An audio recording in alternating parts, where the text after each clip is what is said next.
Mga Kawikaan Kapitulo 21. Ang puso ng hari ay nasa kamay ng Panginoon na parang mga batis, kumikiling saan man niya ibigin. Bawat lakad ng tao ay matuwid sa kanyang sariling mga mata, ngunit tinitimbang ng Panginoon ang mga puso. Gumawa ng kaganapan at kahatulan ay lalong kalugod-lugod sa Panginoon kaysa hain. Ang mapagmataas na tingin, at ang palalong puso, siyang ilaw ng masama, ay kasalanan. Ang mga pag-iisip ng masipag ay patungo sa kasaganaan lamang, ngunit bawat nagmamadali ay sa pangangailangan lamang. Ang pagtatamo ng mga kayamanan sa pamamagitan ng sinungaling na dila ay singaw na tinatangay na parotpar ito noong nagsisihanap ng kamatayan. Ang pangdadahas ng masama ay siya ring papalas sa kanila, sapagkat sila'y nagsitangging magsaygowa ng kahatulan. Ang lakad ng nagpapasan ng sala ay lubhang liko, ngunit tungkol sa malinis, ang kanyang gawa ay matuwid.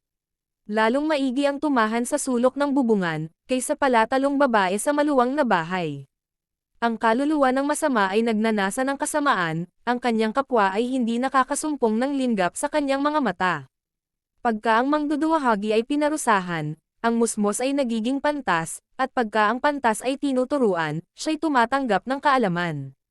Pinagninili ng matuwid ang bahay ng masama, kung paanong napapahamak ang masama sa kanilang pagkapariwara. Ang nagtatakip ng kanyang mga pakinig sa daing ng dukha, siya naman ay dadaing, ngunit hindi didinggin. Ang kaloob na lihim ay nagpapatahimik ng galit, at ang alay sa sinapupunan, ay ng malaking puot.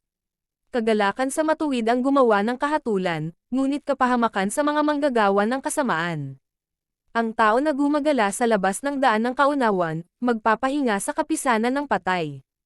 Ang umiibig ng kalayawan ay magiging dukha, ang umiibig sa alak at langis ay hindi yayaman. Ang masama ay isang katubusan para sa matuwid, at ang taksil ay sa lugar ng matuwid. Lalong maigi ang tumahan sa ilang nalupain, kaysa makisama sa palatalo at magagaliting babae. May mahalagang kayamanan at langis sa tahanan ng pantas, ngunit ito'y sinasakmal ng mangmang. Ang sumusunod sa katwiran at kagandahang loob nakakasumpong ng buhay, katwiran, at karangalan. Sinasampa ng pantas ang bayan ng makapangyarihan, at ibinabagsak ang lakas ng pagkakatiwala ni Yaon. Sino mang nag-iingat ng kanyang bibig at kanyang dila nag-iingat ng kanyang kaluluwa mula sa mga kabagabagan. Ang palalo at mapagmataas na tao, manglilibak ang kanyang pangalan, siya'y gumagawa sa kahambugan ng kapalaluan. Ang nasa ng tamad ay pumapatay sa kanya, sapagkat tumatanggi ang kanyang mga kamay sa paggawa. May nag-iimbat sa kasakiman buong araw, ngunit ang matuwid ay nagbibigay at hindi nagkakit. Ang hain ng masama ay karumal-dumal, gaano pa nga, pagka kanyang dinadala na may masamang isip. Ang sinungaling na saksi ay mamamatay, ngunit ang taong nakikinig ay magsasalita upang mamalagi.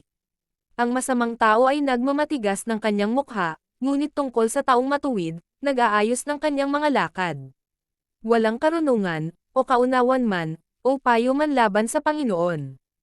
Ang kabayo ay handa laban sa kaarawan ng pagbabaka, ngunit ang pagtatagumpay ay sa Panginoon.